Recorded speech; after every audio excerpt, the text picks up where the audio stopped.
السلام علیکم ورحمۃ اللہ وبرکاتہ نحمدہ ونصلی علی رسولہ الکریم اما بعد۔ امید کرتے ہیں آپ تمام سسٹرز خیر و عافیت سے ہوں گی اور ایمان کی بہترین حالت میں ہوں گی۔ اللہ رب العزت سے دعا ہے آپ کی طرف ہر بڑھنے والا شر خیر میں بدل دے، آمین آمین۔ پیاری سسٹرز، ہم لوگ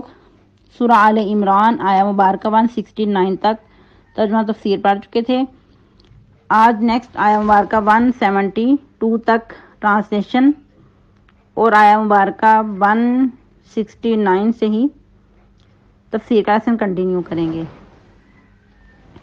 ربی اشرح لی صدری ویسر لی امری واحلل عقدۃ من لسانی یفقہوا قولی۔ اللہم بارک لنا فی اوقاتنا، اللہم فقہنا فی الدین،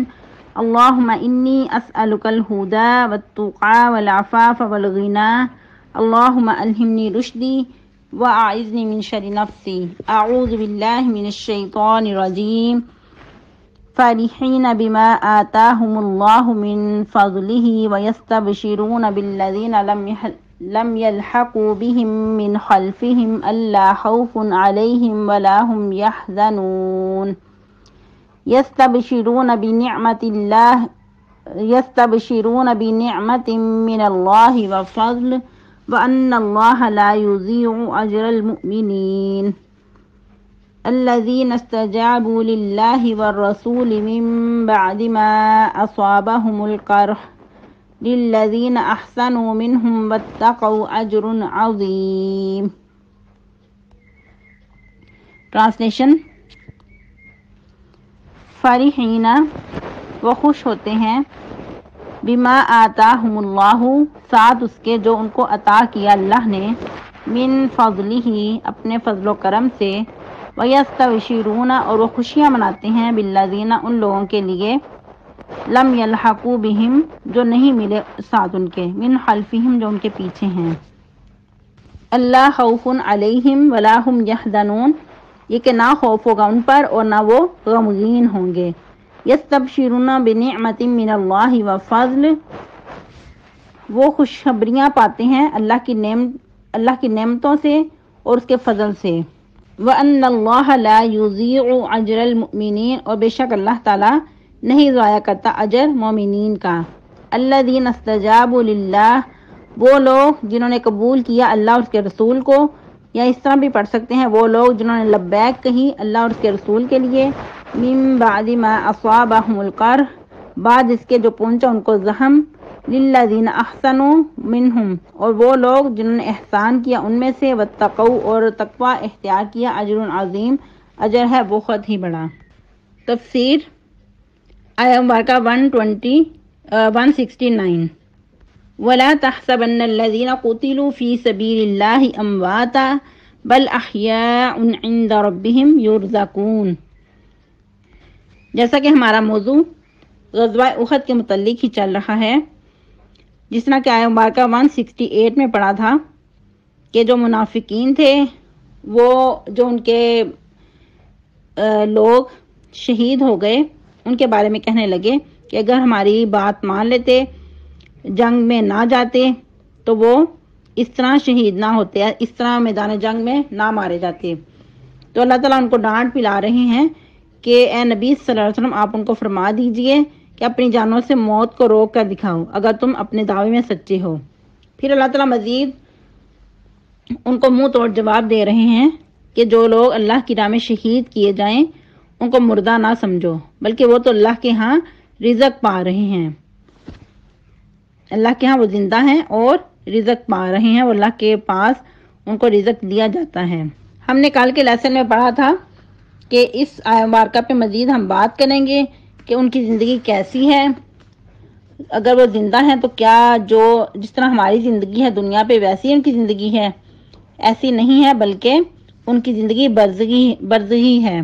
یعنی کہ اللہ کے ہاں تو وہ زندہ ہیں، ہم ان کی زندگی کو نہیں سمجھ سکتے، جس طرح کہ ایک اور مقام پہ فرمایا وَلَٰكِن لَا تَشْعُرُونَ کہ وہ اللہ کے ہاں زندہ ہیں لیکن تم ان کی زندگی سے شعور نہیں رکھتے کہ وہ کس طرح زندہ ہیں، تمہیں بالکل بھی اس کے بارے میں شعور نہیں ہے۔ البتہ جو قرآن و حدیث سے ہمیں ملتا ہے وہ ہمیں اتنا ہی پتہ ہے۔ کہ شہید کا خون زمین پہ گرتے ہی اس کے تمام گناہ معاف کر دیے جاتے ہیں، اس کے لیے بہت بڑے بڑے درجات کی خوشخبری ہے۔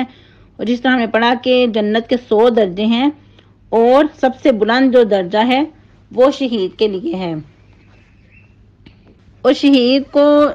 موت کے فوراً بعد ایک نئی زندگی دی جاتی ہے، جس طرح کہ احادیث سے بہت پتہ چلتا ہے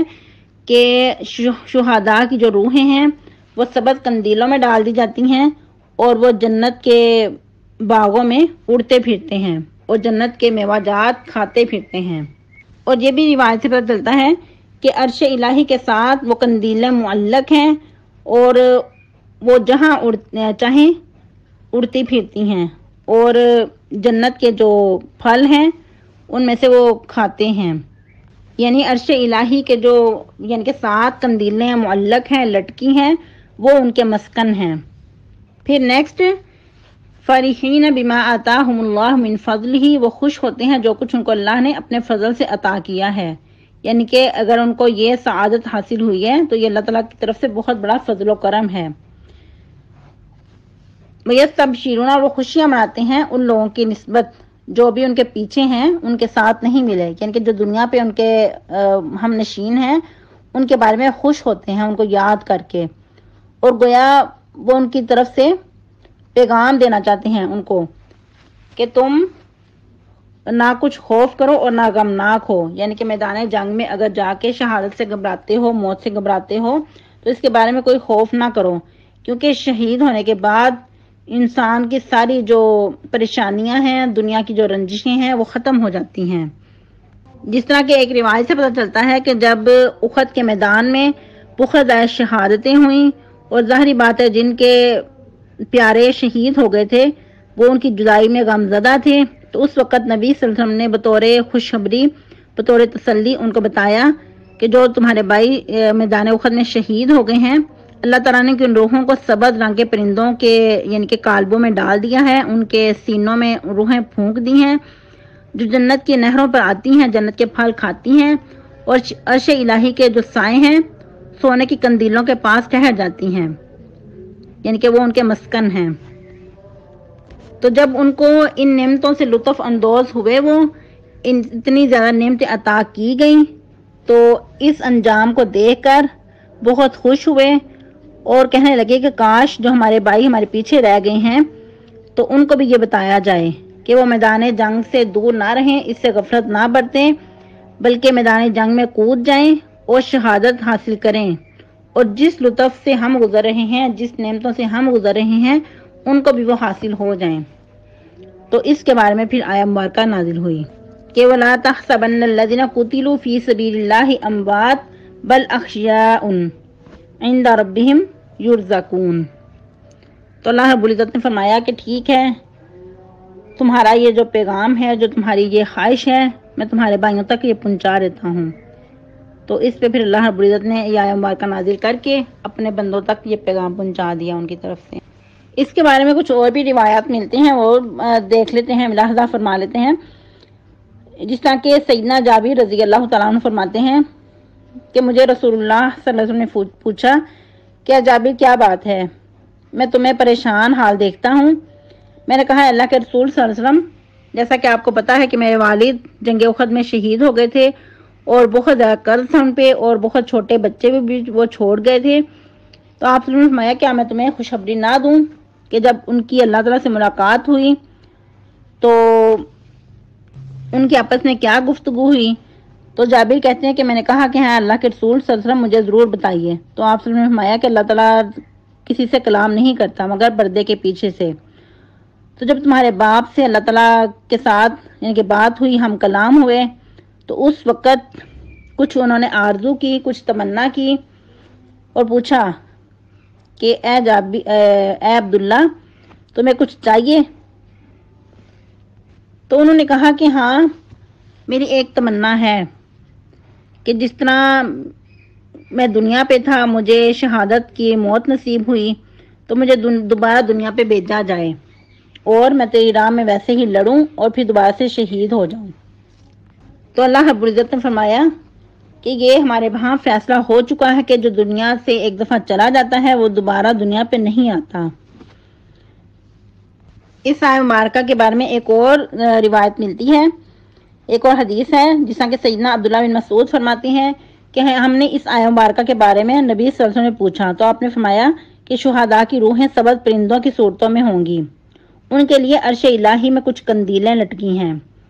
یہ روحیں جنت میں جہاں چاہتی ہیں پھرتی ہیں، کھاتی ہیں، سیراب ہوتی ہیں، پھر ان قندیلوں میں واپس آ جاتی ہیں، جیسا کہ پہلے بھی بتایا گیا کہ جو قندیلیں ہیں وہ ان کا مسکن ہے۔ تو ان کے بارے میں ان کے رب نے فرمایا کہ کیا تمہیں کسی چیز کی خواہش ہے، تمہیں کچھ اور چاہیے؟ تو انہوں نے کہا کہ ہمیں سب کچھ تو مل چکا ہے، مزید ہم کس چیز کی خواہش کریں کہ ہم جہاں چاہتے ہیں ہم سیر کرتی پھرتی ہیں، ہم کھاتی پھرتی ہیں۔ تو پھر ان سے پوچھا گیا کہ مزید کچھ اور چاہیے۔ جب اللہ رب العزت نے بار بار ان سے یہ سوال کیا تو انہوں نے کہا کہ ہمارا دل چاہتا ہے کہ ہم واپس دنیا پہ لوٹ جائیں، ہمیں دوبارہ لٹایا جائے، ہم پھر تیری راہ میں جہاد کریں، پھر ہم دوبارہ شہید ہوں۔ یعنی کہ جو لذت ان کو موت کے وقت شہادت کی حاصل ہوئی، دوبارہ سے وہ حاصل کرنا چاہتی تھی۔ تو اللہ رب العزت نے فرمایا کہ یہ میرا اٹل فیصلہ ہے کہ جو ایک بار دنیا سے چلا جاتا ہے وہ واپس دنیا پہ نہیں آتا۔ اس میں ایک اور روایت ملتی ہے کہ یعنی کہ جو روحیں تھیں جو سبز قندیلوں میں ڈال دی جاتی ہیں، سبز پرندوں میں ڈال دی جاتی ہیں اور اڑتی پھرتی ہیں، اور اس وقت جب ان کے اللہ نے رب تعالیٰ نے پوچھا کہ کچھ آپ کی خواہش ہے تو انہوں نے کہا کہ ہاں ہمیں دنیا پہ لٹا دیا جائے تو ہم دنیا والوں کو بتائیں کہ جس یعنی کہ لطف و کرم سے ہم گزر رہی ہیں تو ہم ان کو پیغام دیں کہ میدان جنگ میں جانے سے کترائیں نہ، بلکہ جو لذت شہادت میں ہے وہ کسی اور چیز میں نہیں ہے۔ تو ہم ان کو بتائیں تاکہ وہ بھی میدان جنگ میں تیری راہ میں لڑیں اور شہید ہوں۔ تو اللہ تعالیٰ نے فرمایا کہ میرا اٹل فیصلہ ہے کہ جو دنیا سے ایک بار چلا جاتا ہے وہ پھر دنیا پہ نہیں آتا، البتہ دنیا والوں کو تمہارا یہ پیغام پہنچا دوں گا۔ تو اس وقت یہ آیہ مبارکہ نازل ہوئی، یعنی کہ اللہ تعالیٰ نے جو ان کے بھائی شہید ہو چکے تھے تو ان کا پیغام دنیا والوں کو پہنچایا۔ اگرچہ یہ خاص اس وقت